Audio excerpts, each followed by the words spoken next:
ও কামারপাড়ার মুসলমান, হুশে আসো। এই কোরআনের বাগান প্রতিদিন থাকে না, এই কোরআনের আলোচনা প্রতিদিন হয় না। এই কোরআনের আলোচনায় আসার দ্বারা কি লাভ জানার দরকার আছে না নাই? কি বলেন, আছে না নাই? আল্লাহ তাআলা সূরা আনফালের মধ্যে বলেন, ইন্নামাল মুমিনুনা ইযা যুকিরাল্লাহ ওয়াজিলাত কুলুবুহুম ওয়া ইযা তুলিয়াত আলাইহিম আয়াতুহু যাদাতহুম ঈমানা। চিল্লায়ে বলেন আল্লাহু আকবার। আরো জোরে বলেন না আল্লাহু আকবার।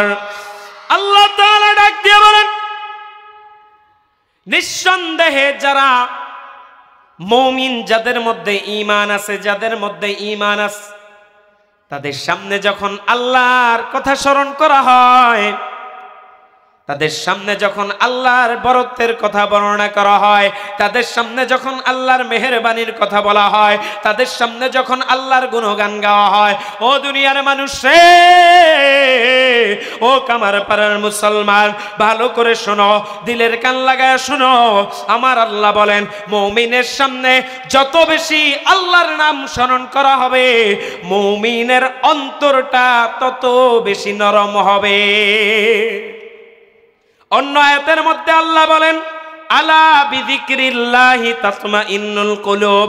মুমিনের কলব দুনিয়ার কোনো কাজে প্রশান্তি পায় না, দুনিয়ার কোনো নাচ গানে প্রশান্তি পায় না, দুনিয়ার কোনো মহৎ মুমিনের কলব প্রশান্ত করতে পারে না।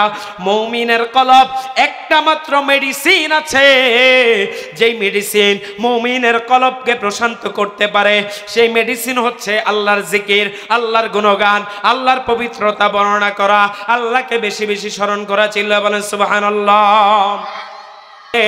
আফদালুয যিকরি তিলাওয়াতুল কোরআন। জিকিরের মধ্যে সর্বোত্তম জিকির হচ্ছে কোরআন তেলাওয়াত করা। আমরা কোরআনের আলোচনা করতেছি, হাদিসের কথা শোনাইতেছি। এই মর্মে একটি হাদিস রাসূলুল্লাহ সাল্লাল্লাহু আলাইহি ওয়াসাল্লাম বলেন, কোন সম্প্রদায় যখন কোথাও আল্লাহর কোরআনের আলোচনা নিয়ে, রাসূলের হাদিস নিয়ে আলোচনা করার জন্য বসে, আল্লাহ তাআলার সাথে সাথে রহমতের ফেরেশতা দিয়া ওই মজলিসটাকে আল্লাহ তাআলা বেষ্টন করে ফেলেন। চিল্লায়া বলেন সুবহানাল্লাহ। শুধু তাই নয় রে বান্দা, আল্লাহর রাসূল বলতেছেন, আল্লাহ তাআলা তাদের উপর সকিনা নাজিল করতে থাকেন, প্রশান্তি নাজিল করতে থাকেন, আল্লাহ তাদের উপর রহমত নাজিল করতে থাকেন। এবং এই মজলিসের মধ্যে যারা যারা আছে, আল্লাহ তাআলা আসমানের মধ্যে তাদেরকে স্মরণ করতে থাকেন। চিল্লায়া বলেন না সুবহানাল্লাহ। অন্য একটি হাদিসের মধ্যে আছে, আল্লাহ তাআলা দুনিয়ার মধ্যে কিছু ফেরেশতা নিযুক্ত করে রাখছেন, যাদের কাজই হচ্ছে তারা গিয়ে এই যে আপনার আমার মতো এরকম মজলিসগুলো তালাশ করতে থাকবেন। তালাশ করে এই মজলিসের খোঁজ খবর আল্লাহ তাআলার কাছে নিয়ে যাবে। আল্লাহ তাআলার কাছে নিয়ে যাওয়ার পর আল্লাহ তাআলা সব কিছু জানেন, আল্লাহ তাআলা সব কিছু জানেন। তারপরও আল্লাহ তাআলা ডাক দিয়ে বলবেন, ও আমার ফেরেশতারা, তোমরা আমার বান্দাদেরকে কোন অবস্থায় রেখে আসছো, কোন অবস্থায় দেখে আসছো? ফেরেশতারা ডাক দিয়ে বলবে, মালিক, ও মালিক, আমরা দেখে আসলাম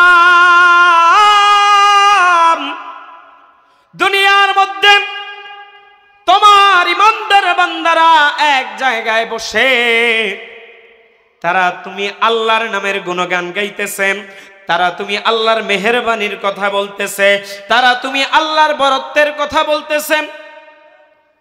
আল্লাহ তাআলা জানেন বান্দারা কি করতেছেন। আল্লাহ তাআলা ফেরেশতাদেরকে ডাক দিয়ে বলতেছেন, ও আমার ফেরেশতারা, আমার বান্দারা যে আমি আল্লাহর বরত্ব বর্ণনা করতেছে, আমি আল্লাহর মেহেরবানির কথা বলতেছে, আমি আল্লাহর গুণগান গাইতেছে, ওই বান্দারা কি আমি আল্লাহকে কখনো দেখছে? ফেরেশতারা ডাক দিয়ে বলে, না গো আল্লাহ, না, তোমার এই বান্দারা তোমাকে দেখে নাই। আল্লাহ তাআলা ডাক দিয়ে বলতেছেন, ও আমার ফেরেশতারা আমার বান্দারা আমাকে দেখে নাই তাই আমার বরত্ব বর্ণনা করে, আমার বান্দারা আমাকে দেখে নাই তাই আমার মেহেরবানির কথা আলোচনা করে, আমার বান্দারা আমাকে দেখে নাই তাই আমি আল্লাহর দয়া নিয়ে আলোচনা করতেছে, আমি আল্লাহর গুণগান গাইতেছে। আমার এই সমস্ত পাগল বান্দারা যদি আমি আল্লাহকে দেখতো তাহলে তারা কি করত? ফেরেশতারা ডাক দিয়া কয়, মালিক রে, তারা যদি তোমাকে দেখতো তাদের গুণগান গাওয়ার পরিমাণ আরো বৃদ্ধি পেয়ে যেত, তারা যদি তুমি মালিককে দেখতো তাদের বরত্ব বর্ণনা করার পরিমাণ আরো বেড়ে যেত, তারা যদি তুমি মালিককে দেখতো তোমার মেহেরবানির কথা বর্ণনা করার পরিমাণ আরো বাড়ায় দিত। চিল্লা বলেন সুবহানাল্লাহ। এবার আল্লাহ তাআলা ডাক দিয়ে বলতেছেন, ফেরেশতারা আমার বান্দারা আমাকে পাগলের মতো ডাকে,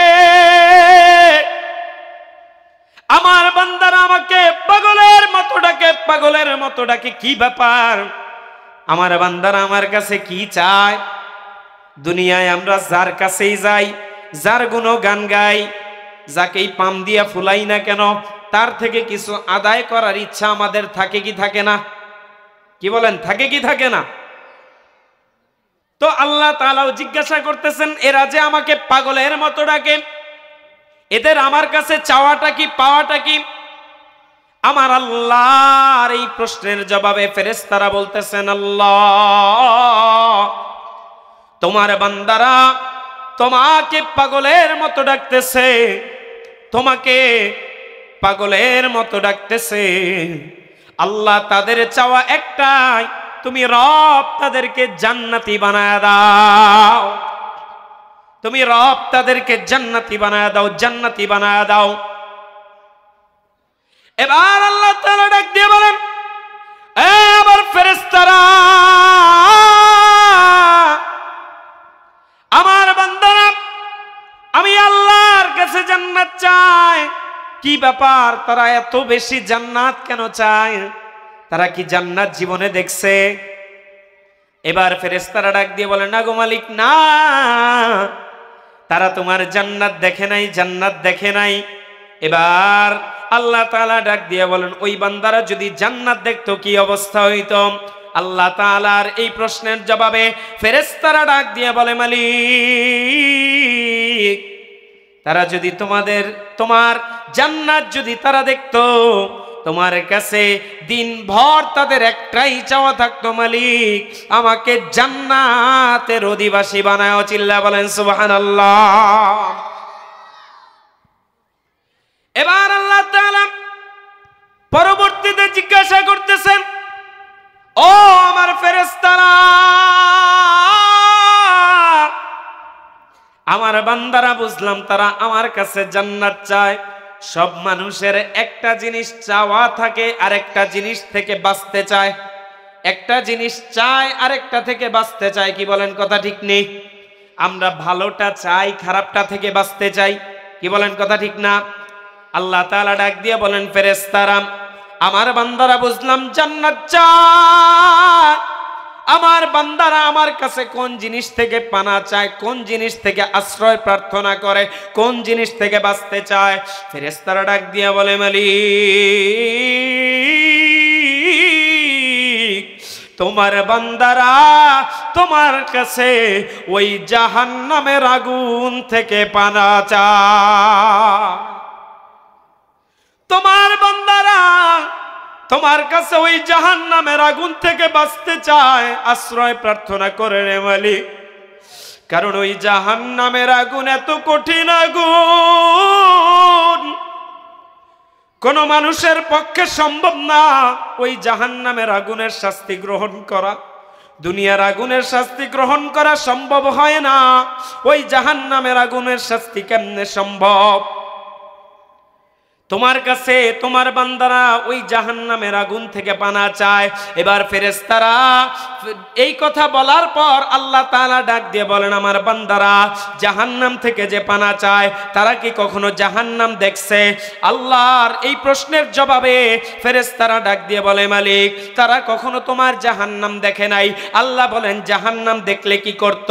ফেরেশতারা ডাক দিয়ে বলে, মালিক তোমার বান্দারা তোমার জাহান্নাম দেখে নাই, তাই তোমার জাহান্নামের আগুনের ভয়ে যেভাবে কান্না করে, তোমার বান্দারা যদি তোমার জাহান্নাম দেখতো আমাদের বিশ্বাস এক মুহূর্ত তাদের চোখের পানি বন্ধ হতো না।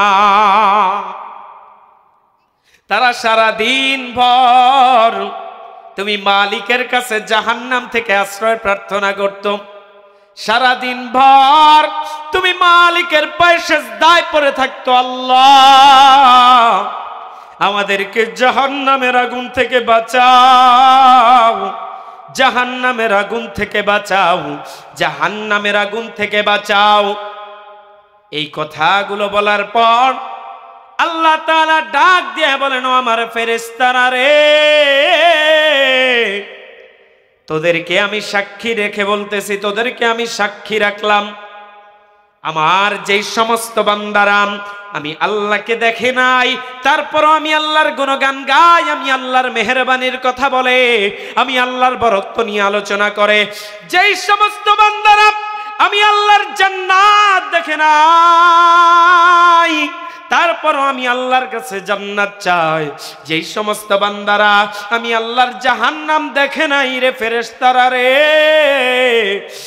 তারপরও আমি আল্লাহর কাছে জাহান্নাম থেকে পানা চাই।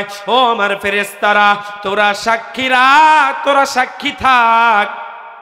ওই মজলিসের মধ্যে যতগুলা বান্দা আছে আমি আল্লাহ রব্বুল আলামিন আমার সমস্ত বান্দাগুলাকে মাফ করে দিলাম। আরো জোরে বলেন না সুবহানাল্লাহ, আরো জোরে বলেন সুবহানাল্লাহ। এবার ফেরেশতারা ডাক দিয়ে বলতেছে, মালিক এই মজলিসের সবাইকে আপনি মাফ করে দিলেন, কিন্তু এই মজলিসের মধ্যে কিছু মানুষ তো এমন আছে যারা তোমার কোরআনের কথা শুনতে আসে নাই, যারা তোমার জিকির করতে আসে নাই, যারা তোমার কাছে জান্নাত চাইতে আসে নাই, যারা তোমার কাছে জাহান্নাম থেকে পানা চাইতে আসে নাই, এখানে যারা বসা আছে হয়তোবা কারো কাছে কোনো প্রয়োজনের জন্য আসছে। আল্লাহ তাআলা ডাক দিয়ে বলেন, ও আমার ফেরেশতারা, এই জিকির করনে ওয়ালাদের এত দাম, এত দাম, এত দাম, এত দাম, এখানে কেউ যদি জিকির করার উদ্দেশ্যও না এসে থাকে, আমি আল্লাহ তাআলা জিকির করনে ওয়ালাদের সংস্পর্শে থাকার কারণে আমি আল্লাহ তার আমলনামার গুনাহগুলোকেও মাফ করে দে। এজন্য জিকির করনে ওয়ালাদের দাম আছে না নাই? কি বলেন, আছে না নাই? ও মুসলমান ভাই, আপনি আমি সৌভাগ্যবান। ও কামারপাড়ার মুসলমান, কোরআনের আলোচনা শুরু হয়ে গেছে, হাদিসের আলোচনা শুরু হয়ে গেছে। এই জান্নাতের বাগান রেখে এখনো তোমরা বাজার ঘাটে দৌড়াও, অথচ আল্লাহ তাআলা একদমে জানায় দেন, আহাব্বুল বিলাদি ইলাল্লাহি মাসাজিদুহা ওয়া আবগাদুল বিলাদি ইলাল্লাহি আসওয়াকুহা। আল্লাহর কাছে সবচাইতে প্রিয় জায়গার নাম হচ্ছে মসজিদ, যেখানে নামাজ পড়া হয়, যেখানে কোরআনের আলোচনা হয়, যেখানে হাদিসের আলোচনা হয়, এই সমস্ত জায়গাগুলা আল্লাহর কাছে সবচাইতে প্রিয়। ওয়া আবগাদুল বিলাদি ইলাল্লাহি আসওয়াকুহা, আর আল্লাহর কাছে সবচাইতে নিকৃষ্টতম জায়গার নাম হচ্ছে বাজার। কি বলেন, কথা ঠিক নেই? তো এই নিকৃষ্ট জায়গায় ঘুরিয়া বেড়াও জান্নাতের বাগান থুইয়া। ও কামারপাড়ার মুসলমান, হুশে আসো, এই কোরআনের বাগান প্রতিদিন থাকে না, এই কোরআনের আলোচনা প্রতিদিন হয় না। এই কোরআনের আলোচনায় আসার দ্বারা কি লাভ জানার দরকার আছে না নাই? কি বলেন, আছে না নাই? আল্লাহ তাআলা সূরা আনফালের মধ্যে বলেন, ইন্নামাল মুমিনুনা ইযা যুকিরাল্লাহ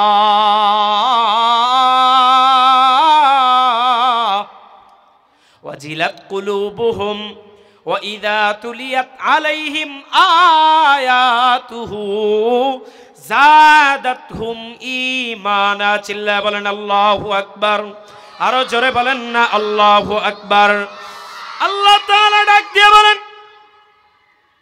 নিঃসন্দেহে যারা মুমিন, যাদের মধ্যে ঈমান আছে, যাদের মধ্যে ঈমান আছে, তাদের সামনে যখন আল্লাহর কথা স্মরণ করা হয়, তাদের সামনে যখন আল্লাহর বরত্বের কথা বর্ণনা করা হয়, তাদের সামনে যখন আল্লাহর মেহেরবানির কথা বলা হয়, তাদের সামনে যখন আল্লাহর গুণগান গাওয়া হয়, ও দুনিয়ার মানুষ রে,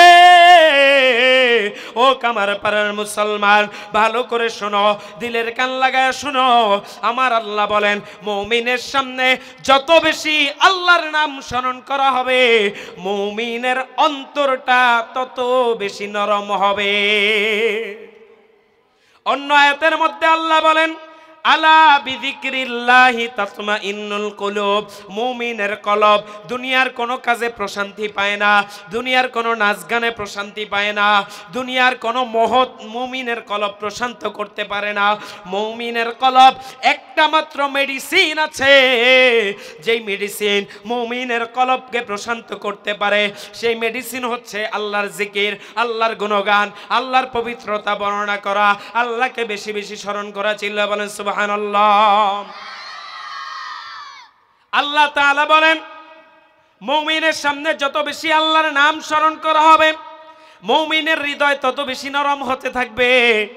আর মুমিনের সামনে যত বেশি কোরআনের কথা বলা হবে, যত বেশি বেশি কোরআনের আলোচনা করা হবে, মুমিনের ঈমান তত বেশি বাড়তে থাকে। এজন্য আমরা আমাদের ঈমান বাড়াইতে চাই তো ইনশাআল্লাহ। আল্লাহ তাআলা আজকের এই মাহফিলকে কবুল করুন। চিল্লা বলেন আমিন। আরো জোরে বলেন না আমিন। এখানে আমাদের বরেণ্য উলামায়ে কেরাম আসবেন, তারা আপনাদের সামনে নসিহত করবেন। আমি স্বল্প সময়ে দুই একটি কথা যা বললাম, এর মধ্যে যদি আমল করার কিছু থেকে থাকে, ভুল ভ্রান্তি ক্ষমা করে দিয়ে আল্লাহ তাআলা আমাদের সকলকে যা কথা বললাম এবং শুনলাম আমল করার তৌফিক দান করুন। চিল্লায় বলেন আমিন। আর একটু আস্তে বলেন না আমিন। এখন মাদ্রাসার ছাত্রদেরকে পুরস্কৃত করা হবে। আমরা সকলেই ধৈর্য সহকারে বসি। এই মজলিস শেষ করে ইনশাআল্লাহ আমরা এরপরে বাড়িতে যাব। রাজি আছি তো ইনশাআল্লাহ? কারা কারা রাজি আছি একটু হাত তুলে দেখায় দিই। আল্লাহ আমাদের সকলকে কবুল করুন। চিল্লায় বলেন আমিন। আরো জোরে বলেন না আমিন। আল্লাহ তাআলা আমার বড় ভাই আসাদ ভাইকে আল্লাহ কবুল করুন। সকলে বলি আমিন। তার এই মেহনতের ফলাফল আল্লাহ তাআলা দুনিয়া ও আখিরাতে তাকে দান করেন। চিল্লায় বলেন আমিন। ওয়া আখিরু দাওয়ানা আলহামদুলিল্লাহি রাব্বিল আলামিন। আসসালামু আলাইকুম ওয়া রাহমাতুল্লাহি ওয়া বারাকাতুহু।